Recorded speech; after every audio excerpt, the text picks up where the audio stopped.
Nous sommes à Chicago en 2017.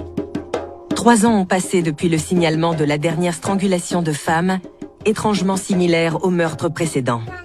Tout prête à croire que la vie a retrouvé son cours normal.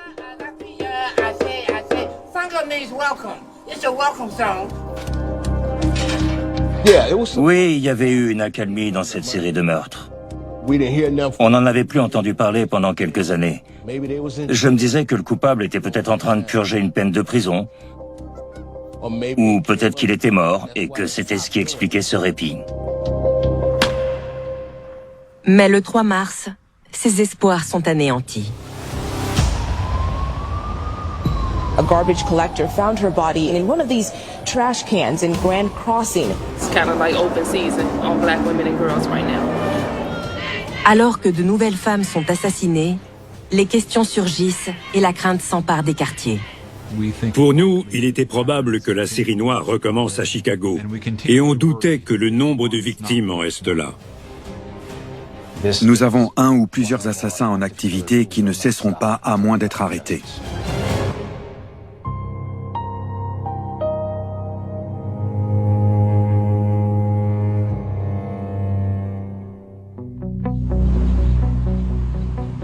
En 2015, quand les enquêteurs du programme Murder Accountability Project se sont penchés sur les innombrables strangulations survenues à Chicago, ils ne savaient pas vraiment sur quoi leurs investigations déboucheraient.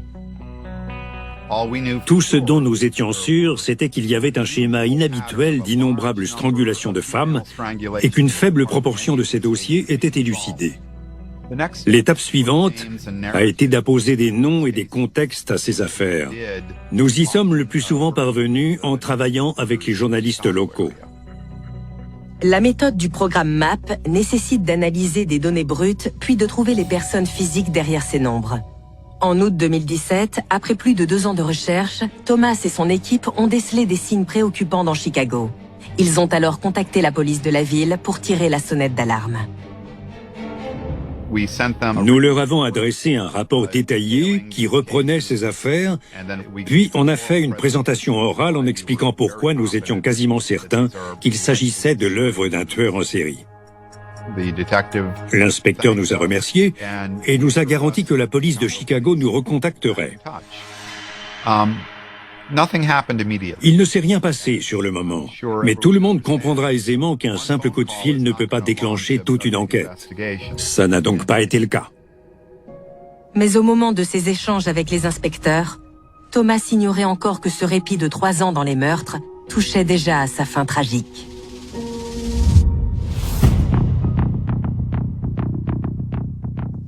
Nous arrivons au croisement de la 73e et de Kenwood. 5 mois plus tôt, la police est appelée dans un quartier résidentiel dans le South Side. Je connais relativement bien cette partie de ma zone d'activité. Dans ce quartier, on trouve un peu de tout, vous voyez. Si vous tenez à le décrire comme un haut lieu du crime, c'est en partie vrai dans certains secteurs. Mais dans d'autres parties du quartier, c'est principalement du résidentiel et on n'est jamais sollicité. C'est là que ça s'est produit. Nous sommes en mars 2017. Âgée de 21 ans, Diamond Turner sort d'un bar dans le quartier où elle habite. Personne ne la reverra jamais vivante. The victim's body was found by sanitation employees, partially naked and face down in a City of Chicago garbage can. Diamond Turner a été découverte ici le 3 mars 2017. Sa disparition avait été signalée quelques jours plus tôt, le 1er mars. Turner's murder fit the same pattern as that of dozens of other women killed in Chicago. Alors que la police se penche sur le meurtre de Diamond, 3 mois plus tard, une autre femme est retrouvée après avoir été étranglée et mise dans une benne, cette fois dans le West Side.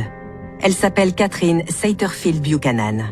À 58 ans, c'est la femme la plus âgée de la série de meurtres de Chicago. Le large éventail de l'âge des victimes est un élément déstabilisant. Nous ne sommes pas certains de la façon dont les victimes sont choisies. Mais il se pourrait que ce ne soit pas si compliqué que ça. La victime se trouve dans les parages et elle correspond plus ou moins à ce que le meurtrier recherche.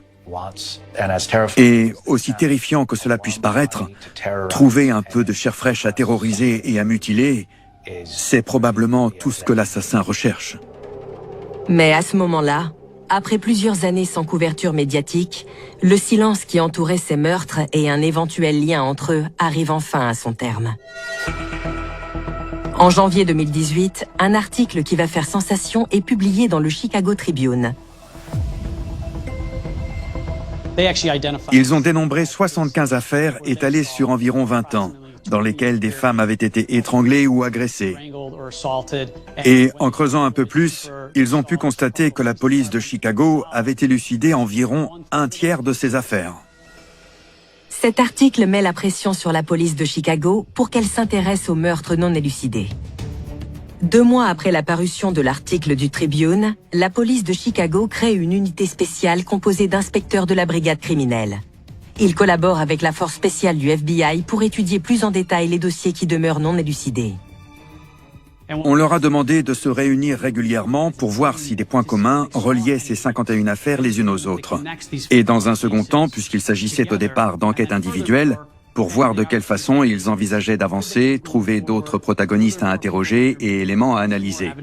En résumé, on cherchait tous les moyens possibles de boucler ces affaires. Mais alors que l'équipe se mobilise, les meurtres se poursuivent comme si de rien n'était. En mars 2018, Valerie Jackson, 49 ans, est retrouvée étranglée dans le South Side. 2 mois plus tard, Laura Dawn Harbin, 44 ans, est retrouvée étranglée dans une benne à ordures dans le West Side.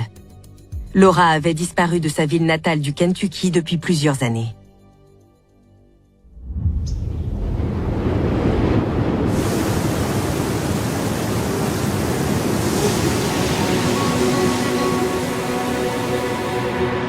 Ma mère n'avait jamais quitté Louisville. Elle était originaire d'ici. Et elle est morte à Chicago. Qu'elle se soit fait tuer là-bas et de cette façon, j'arrive pas à le comprendre. Bien que la grande majorité des victimes de la série de meurtres de Chicago soient composées de femmes noires, environ 25% d'entre elles, comme Laura, ne l'étaient pas. Mais toutes ont laissé derrière elles des proches endeuillés. Et désormais, la famille de Laura est la dernière de la liste à affronter une perte incommensurable. Cette jeune femme qu'ils aimaient tant a été sauvagement assassinée. Et rien ne leur permet de tourner la page. Chicago, ça me fait penser à Louisville. Avec ce taux de criminalité et le nombre d'atrocités qui s'y produisent. Il y a pas mal de gens qui, comme ma mère, ont connu ce destin-là. Ils ont suivi le même chemin tortueux, ont eu du mal à remonter la pente. Et ensuite, il leur est arrivé quelque chose. Je crois que la plupart de mes souvenirs remontent à quand j'étais plus jeune. Les bons souvenirs, ce sont les plus marrants. Par exemple, elle me disait « Bien sûrement, tu vois pas de quoi je parle ». On se dit que ce mot pourrait exister, mais malheureusement, ça se dit pas. Et elle lançait tout le temps un débat quand on allait au fast-food. Elle commandait toujours un double cheeseburger sans fromage. Elle faisait la différence entre un simple hamburger et un cheeseburger sans fromage. Elle avait tout plein de manies comme ça.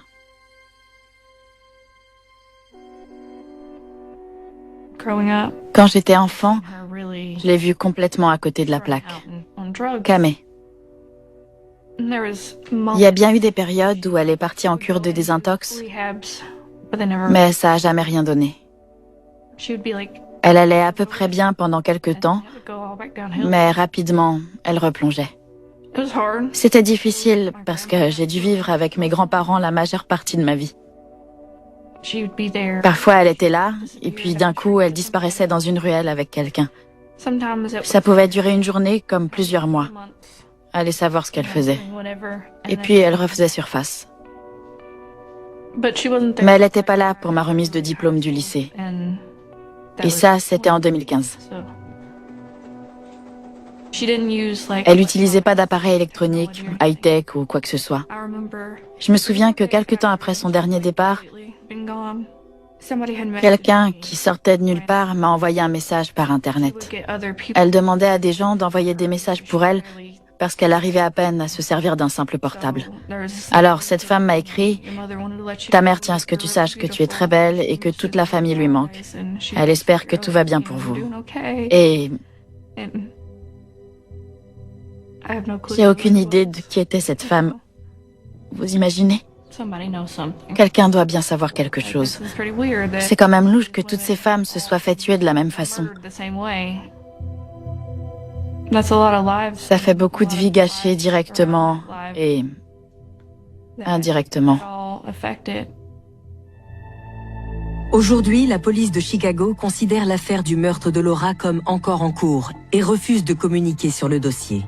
Mais pour le Murder Accountability Project, les origines de Laura apportent une information capitale sur ce à quoi Chicago a probablement affaire.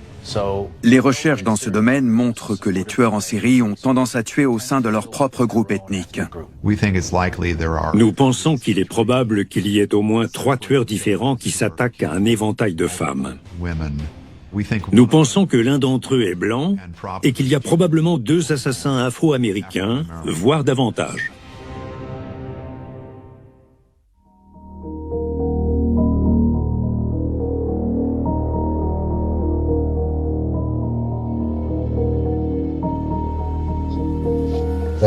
Voilà, nous y sommes.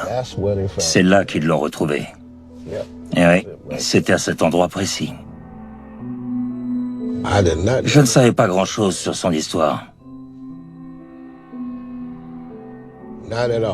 Ce quartier est et a toujours été un point chaud de la prostitution et du trafic de drogue. Si sa mort est liée à ces agissements, alors pourquoi est-elle morte? Que la victime soit un drogué, un médecin ou un avocat ne devrait pas entrer en ligne de compte. À partir du moment où elle est morte, la victime mérite la justice. Les différentes origines ethniques, l'éventail d'âge et les différents modes de vie des victimes sont des caractéristiques inhabituelles de cette série de meurtres. Qui plus est, de nombreux meurtres s'accumulent dans certains quartiers. Par exemple, à Garfield Park, dans le West Side. Avant qu'on y retrouve Laura Harbin, 8 autres femmes avaient été étranglées rien que dans cette zone. Une grande partie d'entre elles étaient des Afro-américaines.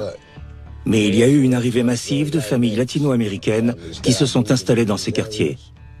Et il y a aussi quelques familles de type caucasien par ici. La majorité des résidents de ce voisinage sont de simples travailleurs, des ouvriers.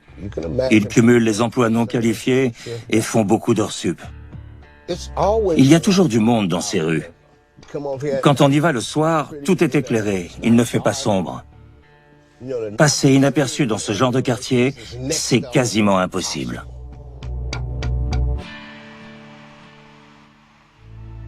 Aujourd'hui encore, on ignore si la police de Chicago considère qu'il existe un lien entre certaines affaires de Garfield Park. Mais l'audace de ces meurtres, le fait de jeter des corps dans des rues animées en prenant le risque d'être repérés par des témoins, tout cela suggère que les assassins connaissent bien ces quartiers.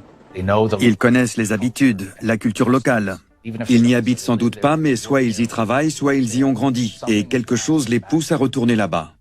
La plupart des tueurs en série ont un champ d'action relativement restreint. Ce n'est pas une coïncidence si ces 3 lieux reviennent en boucle. Il faut aussi prendre en compte qu'il s'agit de la périphérie de la ville. Ce sont des endroits où on peut entrer et circuler, et au moment où le corps est découvert, le tueur a déjà changé de juridiction. Seulement 2 semaines après la découverte du corps de Laura dans le West Side, une 50e femme est retrouvée étranglée dans une poubelle. Cette fois, elle se trouve à l'extrémité du South Side. Elle s'appelait Nicole Ridge.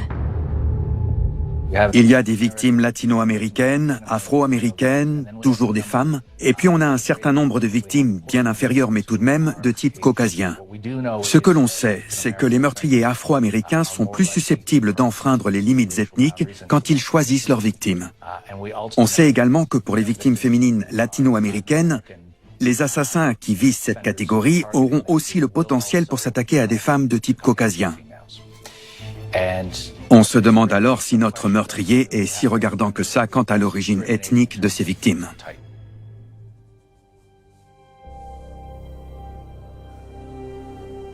Nous sommes en juin 2018.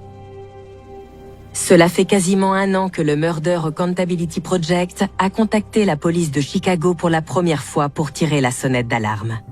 Cela fait 2 mois que la hiérarchie a nommé une équipe d'inspecteurs pour enquêter sur les strangulations de femmes non élucidées. Toutefois, la justice se fait encore attendre. Quelqu'un assassine ces femmes. Notre communauté est prétendument en première position des groupes à protéger. C'est bien à ça que doit servir la police de Chicago. Sur leur voiture, c'est écrit « Protéger et servir ». Back here in Chicago, families of murder victims want answers as to why their loved ones' cases remain unsolved. We need our elected officials to stand up. We need our police to go out and find those predators who's out there doing this to our family members, our relatives, our girls. Basically, we just need closure. We need answers. Beaucoup de gens sont écorchés vifs. On sait que nos enfants souffrent de l'absence de leur mère ou d'autres femmes de leur famille. À vrai dire, de toutes les tâches que j'ai accomplies, voici le défi le plus éprouvant que j'ai jamais eu à relever de toute ma vie. Tenter de fédérer des gens blessés à qui le système judiciaire et les services de police n'ont pas donné les réponses attendues pour rendre justice à leurs proches disparus. 2 mois après la manifestation publique dans le West Side, une autre femme est retrouvée étranglée dans une benne à ordures du sud de la ville. Elle s'appelait Rio Renee Holyfield et elle est la 51e victime.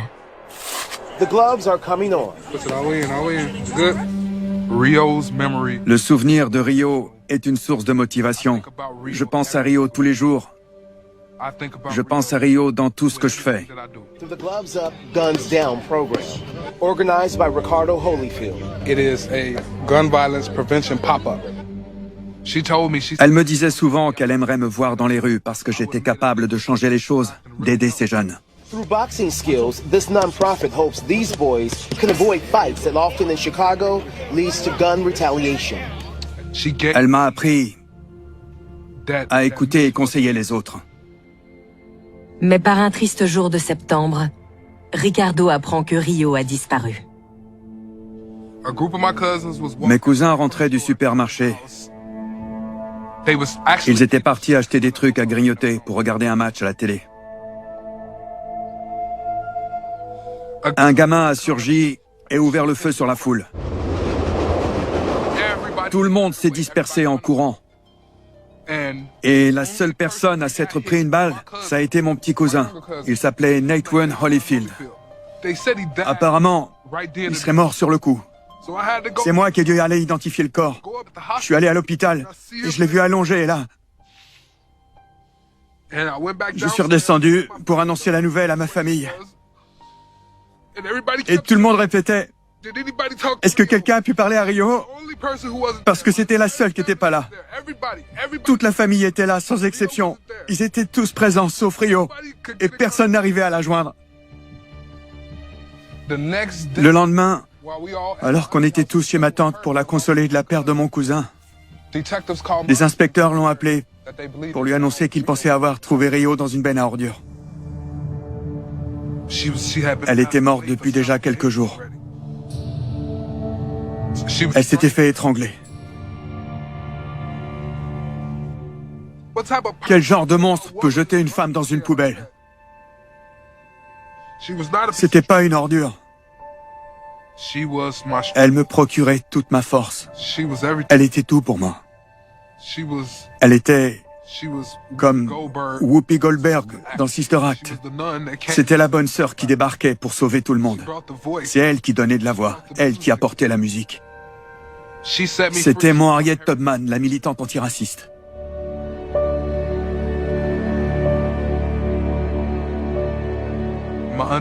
Ma tante m'appelait tous les jours pour me dire qu'un nouvel inspecteur était passé lui poser des questions. Mais il n'apportait jamais de bonnes nouvelles, jamais il n'avait de suspect. Ça n'arrivait jamais. Je savais qu'un truc ne tournait pas rond, mais je voyais pas bien quoi. Alors je me suis mis à en parler avec des gens, comme par exemple un prêtre à la retraite ou le barbier du coin. Et ils m'ont dit, on est au courant, c'est pas nouveau, tu sais. Ils ont commencé à me parler de toutes ces femmes tuées de la même façon. Et moi j'hallucinais, j'en croyais pas mes oreilles. Vous êtes tous en train de me dire que c'est un truc qui se répète et que vous l'aviez tous remarqué? C'est là que j'ai halluciné. Ça fait combien de temps que les gens laissent faire et que les cadavres s'empilent comme ça sans que personne s'en préoccupe? Personne n'a publié la moindre annonce pour qu'on évite de sortir seul la nuit dans les ruelles à l'écart. La personne qui a fait ça est encore dans la nature. Il n'est pas en prison, on ne sait pas qui c'est, on ne peut pas mettre de visage sur ce cauchemar. Pourquoi la police réagit pas?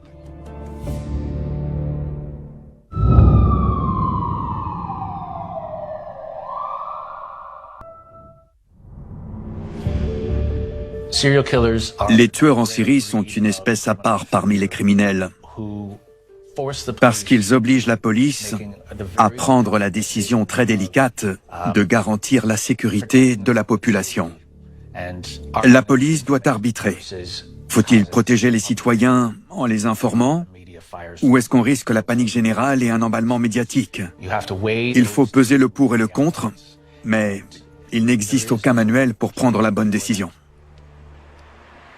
Début 2019. Cela fait 1 an qu'une brigade spéciale d'inspecteurs de la criminelle travaille en toute discrétion pour réexaminer et éventuellement faire le lien entre ces affaires. Il y a toujours quelque chose à faire.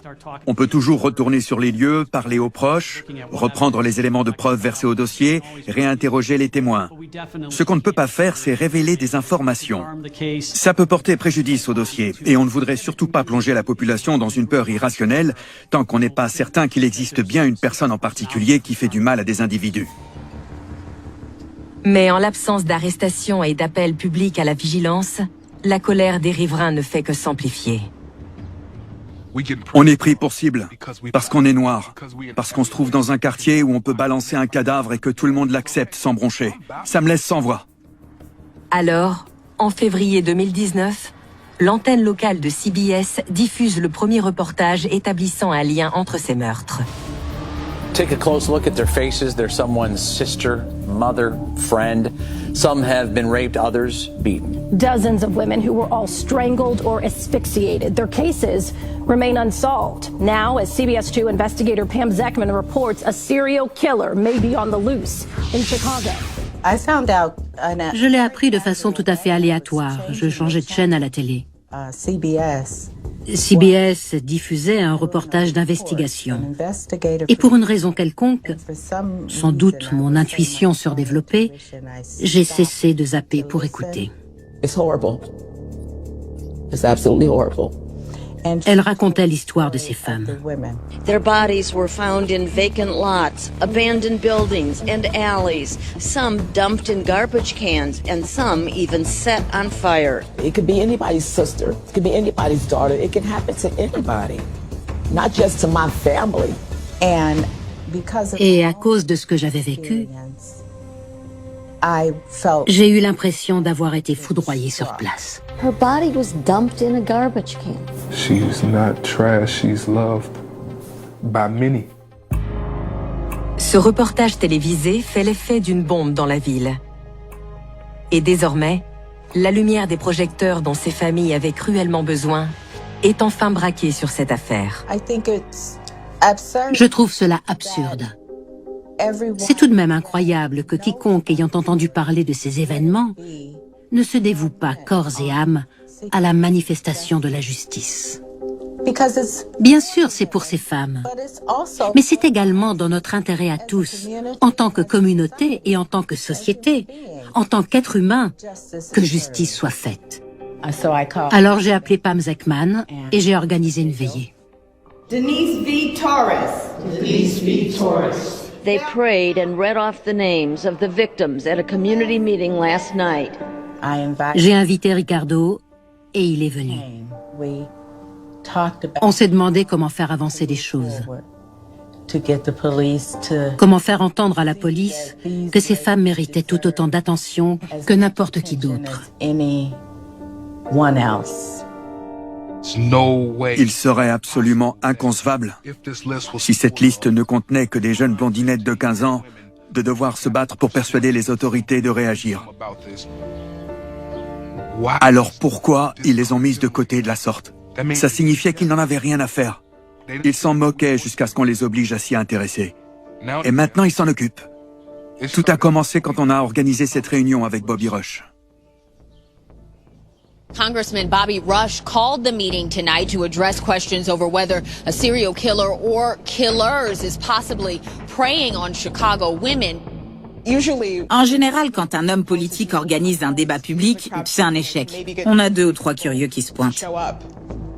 Mais je me souviens qu'il y avait du monde partout dans cet amphithéâtre. Is there a serial killer or killers living among us? We must have that answer.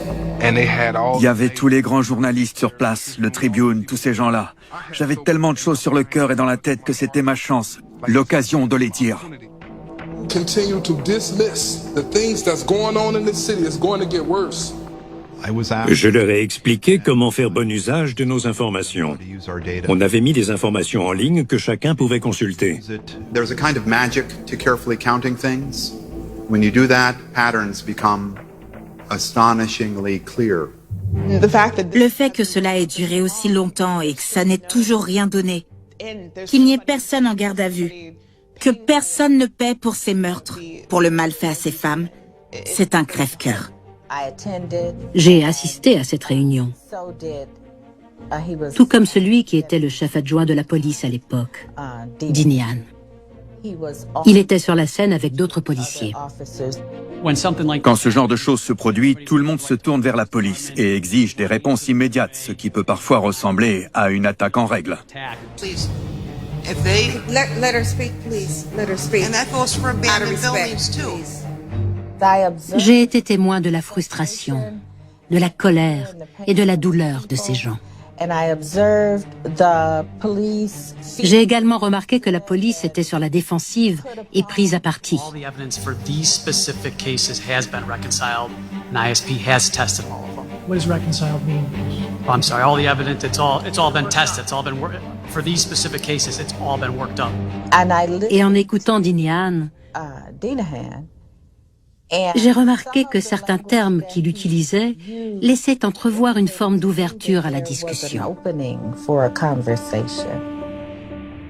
La réunion s'est éternisée et ensuite Beverly est venue me demander si je voulais bien lui accorder quelques minutes de mon temps. J'ai évidemment accepté. Je lui ai dit, je vous ai entendu parler et j'aimerais qu'on discute. Il m'a alors donné sa carte. Elle a demandé à venir me voir au poste de police. Au départ, on a simplement discuté de façon tout ce qu'il y a de plus normal. On a parlé de ses enfants, des miens. Il m'a parlé de sa propre expérience de policier de terrain. Et il s'est avéré que c'était à Inglewood, là où j'ai grandi. Et j'ai réussi à lui faire comprendre que ce qui me préoccupait, c'était les femmes, en particulier pour leur famille. Elle devait avoir un accès totalement libre aux informations et au progrès, ou même à l'absence d'avancée de la police dans ses affaires. Ma cousine ne peut plus s'exprimer pour se défendre. Cela étant dit, je sais pertinemment qu'elle ne me laisserait jamais baisser les bras. Puisqu'ils m'ont dit que sa mort était reliée à celle de toutes ces autres femmes, j'ai l'impression qu'en l'aidant elle, je leur rends service à toutes.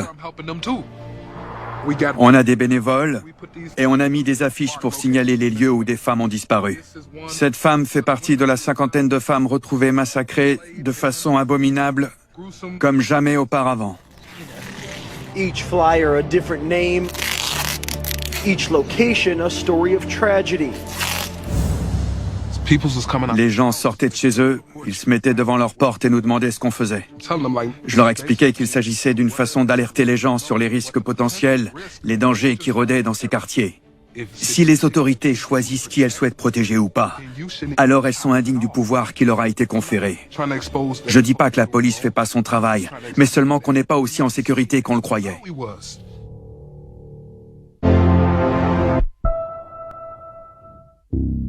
A major breakthrough in a 3-year-old murder mystery. DNA evidence that has taken years to process finally points to a man. En janvier 2020, environ 20 ans après qu'Angela Ford a été assassinée, un suspect est enfin arrêté pour le meurtre de la 46e femme.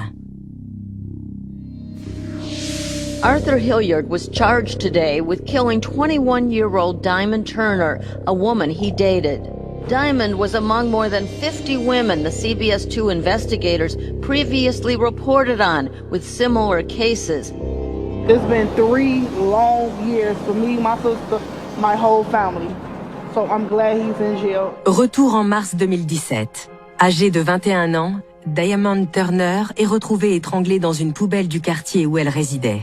C'était le premier meurtre après 3 ans de pause. The victim's body was found face down in a garbage can in the alley behind the defendant's apartment. Her family believed evidence found at the scene and witnesses pointed to Hilliard as her killer. C'est le genre d'affaire qui ne laisse aucune place au doute, n'est-ce pas? Après tout, ils entretenaient une relation tous les deux, et un témoin prétend l'avoir vu nettoyer des giclées de sang entre sa chambre et la porte d'entrée. C'est la police qui m'a expliqué tout ça. Et puis, ils ont prélevé de l'ADN sur la scène de crime. Lors de son interrogatoire, Hilliard a démenti avoir tué Diamond. Mais ni la police ni sa famille ne croient à son innocence. Ils soupçonnaient ce suspect d'avoir un lien avec la mort de Diamond Turner. Mais il manquait d'éléments à charge. Un dossier d'accusation solide nécessiterait que l'ADN prélevé chez Hilliard corresponde à celui de Diamond. Ces échantillons sont expédiés dans un laboratoire de médecine légale de l'Illinois où ils rejoignent une montagne de prélèvements en attente. Franchement, c'est à n'y rien comprendre quand on y réfléchit. Malgré nos dépenses faramineuses dans les forces de l'ordre, même l'aspect scientifique des choses n'est pas correctement exécuté. Il faudra plus d'1 an pour obtenir les résultats. Mais quand ce jour arrive enfin, la correspondance est avérée et Hilliard est appréhendé. Arthur Hilliard. Je connais ce nom comme si on avait gardé les moutons ensemble. Parce que quand j'ai appris son histoire, je vous jure, si ça avait été lui qui avait fait subir ça à ma cousine... DNA gathered in the other unsolved cases we reported on will now be rechecked to see if Hilliard's DNA was found in any of them. Mais à ce jour, ni l'ADN ni la police n'ont pu relier Arthur Hilliard à aucun autre meurtre par strangulation. Ils ont dit que c'était pas lui qui s'était attaqué aux autres femmes de la liste. Selon la police, d'après les éléments dont ils disposent, ce n'est pas lui qui a ciblé ces femmes pour le plaisir de les étrangler. Ce n'est pas son profil. On l'a mis en examen pour le meurtre de sa petite amie et s'en est resté là. Hilliard est actuellement en détention dans une prison du comté de Cook, dans l'attente de son procès pour le meurtre de Diamond. Si l'ADN a joué un rôle primordial dans l'affaire Diamond Turner, il ne peut avoir un impact que lorsqu'on en dispose. Et dans la grande majorité de ces affaires, l'ADN est curieusement introuvable. Même s'il s'agissait de meurtres par strangulation, c'est-à-dire avec les mains du tueur sur la gorge de ces femmes, il y avait très peu d'ADN à récolter dans ces affaires criminelles. Bien moins que ce qu'on aurait dû trouver. La police l'admet volontiers. Mais on ignore pourquoi. À en croire les archives, en plus de l'affaire Angela Ford, on a prélevé de l'ADN sur 18 autres victimes seulement. Si rien ne prouve qu'il existe un tueur en série à l'œuvre, c'est justement parce qu'aucun de ces 21 échantillons ne se retrouve 2 fois. Ce qui est également inhabituel, c'est que dans les toutes premières années de cette série, en 2001-2002, l'ADN n'était détecté qu'environ la moitié du temps. Mais dans les 8 dernières années de cette série, on n'a pas retrouvé d'ADN une seule fois. Et ce, même si la technologie s'était beaucoup améliorée au cours de ces 23 années. L'absence d'ADN dans la plupart des affaires de Chicago peut être attribuée à un certain nombre de raisons. Tout d'abord, l'agresseur qui s'en prend aux Afro-Américaines en particulier semble relativement bien organisé, très sadique. Et il a probablement bien préparé son coup. Peut-être pas sur l'identité de sa victime, mais au moins sur le crime en lui-même. Alors il semblerait qu'il ait fait en sorte d'éviter de laisser la moindre preuve tangible. J'ai rencontré les responsables du Murder Accountability Project au sujet de leur hypothèse. Mais on est 2 organismes très différents. Eux, ils ont une mission à accomplir, mais les inspecteurs ont besoin de preuves objectives afin d'étayer l'hypothèse que ces affaires sont reliées ou indépendantes. Et quasiment tous les indices qu'on a obtenus, y compris l'ADN, ne tentent pas à prouver qu'il s'agit d'1, 2, 3 ou je ne sais combien de personnes qui seraient à l'origine de l'ensemble de ces affaires. Nous devons donc nous montrer relativement prudents. Il y a peut-être un tueur en série, Mais si 51 personnes différentes avaient commis ces meurtres, ça me semble tellement plus grave et tellement plus menaçant pour notre ville. Les motivations de Thomas Hargrove sont formidables. Il s'attache à empêcher les tueurs en série de nuire. Prenons l'exemple de Gary dans l'Indiana, où son algorithme a indiqué qu'il y avait probablement un tueur en série qui étranglait des femmes en difficulté. La suite lui a donné raison. Alors on a le sentiment qu'il n'y a pas de fumée sans feu. Alors que 2020 laisse la place à 2021, on ne constate aucun progrès visible dans les investigations de la police. Mais les riverains refusent que ces affaires sombrent dans l'oubli. It's about caring when no one else will. Puis, en mai 2021, le Murder Accountability Project obtient un tuyau formidable qui l'aiguille de nouveau vers Gary, dans l'Indiana. I have no problem taking you like right now to 6 bodies. After Darren Dion Van was charged with strangling a 19-year-old prostitute in Hammond, he confessed to murdering 6 other women in Gary, a pattern Hargrove pointed out to Gary police in 2010. L'affaire Darren Dion Van a vraiment été la preuve irréfutable que l'algorithme fonctionnait. Cela a également été un combat acharné de la part de Tom pour que les services de police de Gary admettent qu'un tueur en série sévissait peut-être dans leur rue. J'étais au courant que M. Van, pendant plusieurs jours après son arrestation, avait été très ouvert concernant ses crimes antérieurs. Il avait emmené la police récupérer 6 victimes dont personne n'avait jamais entendu parler auparavant. Toutes les femmes que Van a avoué avoir tuées ont été étranglées avant d'être abandonnées. It is possible that investigation will lead to more victims. J'ai demandé à la police de Chicago de bien vouloir organiser une réunion avec la police de Hammond pour vérifier qu'ils n'avaient pas évoqué le moindre crime commis à Chicago. À ce moment-là, les inspecteurs de Chicago m'ont assuré qu'ils avaient vérifié et que M. Van n'avait pas mentionné le moindre homicide commis à Chicago. Mais début 2021, Thomas reçoit l'appel d'un journaliste qui raconte une toute autre version des choses. Apparemment, M. Van aurait été filmé en train de révéler qu'il avait commis des homicides dans l'Illinois. J'ai pris contact avec la police de Hammond et effectué une demande d'accès aux archives afin de pouvoir écouter les enregistrements. How many people are you responsible for killing? I couldn't even tell you. Probably this lifetime, I couldn't even tell you. Et ce qui est révoltant, c'est que dès le tout premier interrogatoire, alors qu'il y en a eu plusieurs, il déballe tout immédiatement. I really can't give you Illinois because Illinois probably has a whole lot of. They have more than Indiana, let's say that. Il explique que des pulsions meurtrières s'emparaient de lui par moments. Il subissait des accès de violence meurtrière. I guess what I'm asking, how does the rage, how do you connect the rage with these people that They're random. They're random. All it does is take the wrong person to say something or it triggers something from my past. That's why I really can't give you Illinois because Illinois probably has a whole lot of. They have more than Indiana. Il a clairement affirmé à plusieurs reprises avoir tué plus de personnes dans l'Illinois que dans l'Indiana. Et c'est là tout ce que nous voulions entendre. where were you staying at over there? I don't have to stay anywhere. You just. I get on the train, I get on the bus, and I'll be like, I know I'm losing. I try to get far away from my family when I feel myself slipping. Yeah. Yes. Il a déclaré sur la vidéo qu'il pouvait prendre un bus ou bien un train pour aller dans l'Illinois. Et il s'avère que le terminus le plus au sud de la ligne verte de la Chicago Transit Authority est la gare la plus proche de celle où Darren Van résidait. Il y a eu au minimum 6 victimes le long de la ligne verte. Elles ont toutes péri en 2001, 2003 ou 2005. Est-ce que ça prouve quoi que ce soit? Non. mais cela ne dissuade pas non plus d'enquêter sur lui dans cet étrange schéma de meurtre. D'autre part, il est possible de lui imputer cette étrange paire d'homicides dans Washington Park en novembre 2007. Est-ce qu'il se trouvait encore à Gary, ou est-ce qu'il faisait des allers-retours entre le Texas et Gary à cette époque? On l'ignore.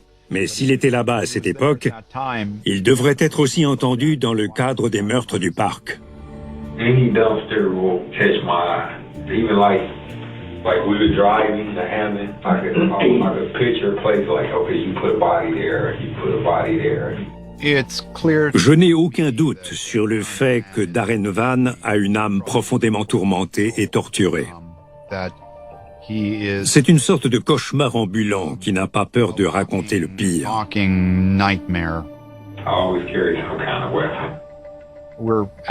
Nous sommes absolument persuadés que ce tueur en série n'a pas été assez pris au sérieux. Il a déjà été condamné pour 7 meurtres. On a trouvé ça très décevant, parce que ses aveux ont été faits devant la police il y a 7 ans maintenant. Le fait que ce soit rendu public aujourd'hui semble un peu tardif. Ça a été une affaire complexe, dans laquelle le juge a prononcé une interdiction de s'exprimer publiquement pour ne pas mettre l'instruction en danger. Cela a probablement joué un rôle. Mais je suis certain que la police de Chicago n'a pas été complètement informée de ce que M. Vann avait déclaré. Après avoir analysé les enregistrements, Thomas pense avoir assez d'informations irréfutables pour saisir les inspecteurs de Chicago. Il en informe immédiatement la police de la ville et le FBI. Les inspecteurs qui travaillent avec la police de l'Indiana et les services pénitentiaires sont allés interroger cet individu. Nous enquêtons encore sur lui, mais d'après les éléments dont nous disposons et les entretiens qu'on a menés, on ne peut pas le relier aux affaires qui nous intéressent ici pour le moment. Vann est incarcéré dans une prison de l'Indiana, où il purge sa peine depuis son arrestation en 2014. Je pense que la police de Chicago et peut-être le FBI tenteront de pousser M. Vann à se livrer. Ils pourront négocier avec lui. Il veut peut-être obtenir l'absolution un jour, et aucun prêtre ne la lui accordera s'il n'avoue pas tous ses péchés.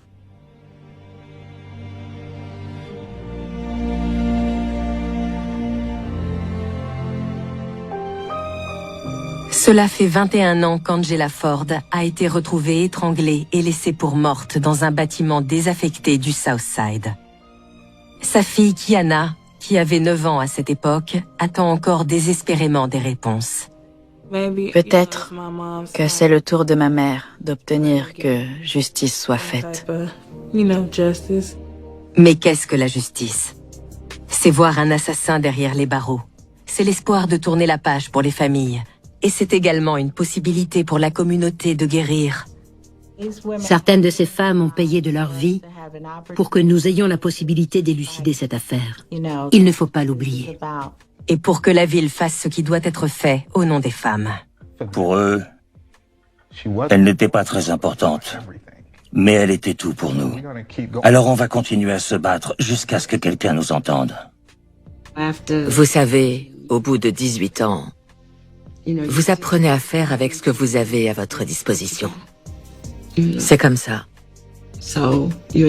En fait, on organise toute sa vie autour de cette absence. Et la vie est vraiment moins agréable sans elle. J'ai l'impression que les services de police auraient vraiment pu nous informer de l'avancée de leurs investigations. Je dis pas qu'ils devraient m'appeler tous les jours, mais au moins me dire « Bonjour, voilà où nous en sommes ». Je dis pas qu'il faut que tout le monde soit sur le pont parce que c'est un membre de ma famille. Mais il faut que tout le monde soit sur le pont à cause de ces schémas qui se répètent. Ça devrait pas être si difficile à faire. Faites votre travail. Faites votre travail. On ne demande que ça. Faites ce pourquoi on vous paye. On vous en demande pas plus. Faites simplement votre boulot.